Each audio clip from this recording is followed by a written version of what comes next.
여러분, 베드로 전서의 주제는 그리스도인들의 고난입니다. 세상을 살다 보면 겪는 고난의 종류가 한두 가지가 아니지 않습니까? 그런데 베드로 사도는 그 가운데 특별히 억울하게 당하는 고난을 이야기하고 있습니다. 12절, 사랑하는 자들아, 너희를 연단하려고 오는 불시험을 이상한 일 당하는 것 같이 이상히 여기지 말라. 예수님 믿는 사람들은 하나님이 아시는 사람들이지 않습니까? 하나님의 사랑을 받는 사람들입니다. 하나님이 주시는 유산을 약속받고 있는 사람입니다. 그 유산은 세상 유산과 다르죠. 썩지도 않고 더러워지지도 않고 낡아지지도 않는 영원한 유산입니다. 엄청나죠. 세상 부잣집 자식만 봐도 그 자식들이 태어나면서부터 다릅니다. 부족한 것이 없습니다. 고생하고는 거리가 멉니다. 흔히 하는 말대로 부자는 망해도 3대는 간다고, 망했다고 바로 길거리에 나앉지 않습니다. 쟁겨놓은 것만 가지고 100년은 가지 않을까 생각이 되죠. 하나님은 세상에서 가장 크신 분이십니다. 그런데 세상 모든 것의 주인이신 하나님의 사랑을 받고 하나님의 유산을 물려받는 신자들이 고난을 겪는다? 아무리 생각해도 논리에 맞지 않는 듯 합니다. 한국의 경우도 보니까 하나님을 찾고 믿음을 가지게 되는 계기가 어땠습니까? 고난 때문이었습니다. 고난을 피하려고요. 고난에서 벗어나려고요.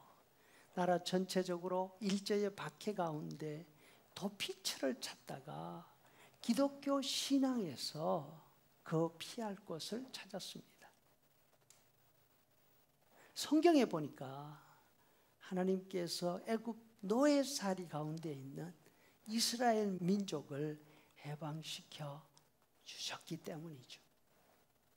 우리도 하나님을 믿으면 하나님께서 우리 민족을 일제의 탄압으로부터 해방시켜 주실 것이다. 이 희망이 있었던 것입니다. 실제로 하나님께서 우리 민족에게도 해방의 은혜를 주셨고 부흥의 경험까지 누리게 하셨습니다. 그런데 고난에서 해방시켜 주신 하나님을 믿는데 어째서 계속해서 고난을 당하고 혹은 전혀 또 다른 고난을 겪을 수가 있을까요? 그럴 수가 있습니다. 왜냐하면 신자들이 하나님을 알고 믿어서 얻는 구원은 세상적인 해방, 세상적인 구원이 아니기 때문입니다. 믿음을 가진다고 세상적인 조건이 세상적인 기대처럼 바뀌지 않습니다. 6절에 그러므로 너희가 이제는 여러 가지 시험으로 말미암아 잠깐 근심하게 되지 않을 수 없으나 오히려 크게 기뻐하게 될 것이다. 이 점을 기억하면서 우리 안에 하나님이 주시는 진정한 구원에 대한 소망을 잘 유지해야 할 것입니다. 또 신자들이 느끼는 억울함은 어떤 것인가? 여기에 대해서도 생각을 해봐야 합니다. 세상 사람들이 억울하게 생각하는 때가 언제입니까? 내가 생각할 때는 손해를 볼 때가 아닌가 합니다. 3시간 일을 했는데 받고 보니까 1시간치밖에 못 받았습니다. 손해를 봤죠? 어떻습니까? 억울하죠.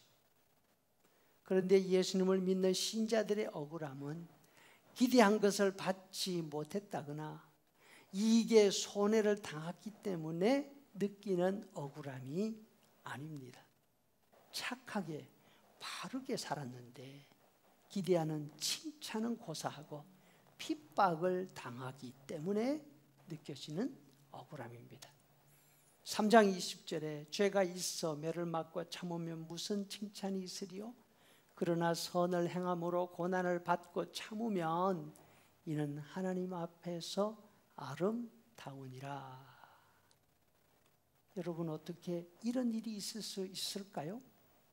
착하게 바르게 살면 모든 사람들이 다 좋아하고 칭찬하는 거 아닙니까? 그렇지 않습니다. 믿음으로 살다 보면 다른 사람들의 눈에 가시가 되기도 합니다. 예수님이 말씀하십니다. 요한복음 3장 20절. 악을 행하는 자는 빛을 미워하여 빛으로 오지 아니하나니 이는 그 행위가 드러날까 함이라. 따라서 디모데후서 3장 12절 무릇 그리스도 예수 안에서 경건하게 살고자 하는 자는 박해를 받으리라 하셨습니다. 여러분, 이것이 저와 여러분 우리 신자들의 억울함입니다. 어떻습니까? 지금 우리가 원망하고 불평하는 억울함이 우리가 잃어버린 이익 때문입니까? 아니면 정말 믿음의 기준으로 바르게 살았는데도 불구하고 다른 사람들에게 비난을 받고 있기 때문입니까? 우리가 억울함을 느끼는 수준이 이익과 손해 수준에서 벗어나서 선행의 수준까지 높아지면 얼마나 좋겠습니까? 이것이 바로 신자들의 수준인 것입니다. 2장 21절 이를 위하여 너희가 부르심을 받았으니 그리스도도 너희를 위하여 고난을 받으사 너희에게 본을 끼쳐 그 자취를 따라오게 하려 하셨느니라. 아멘.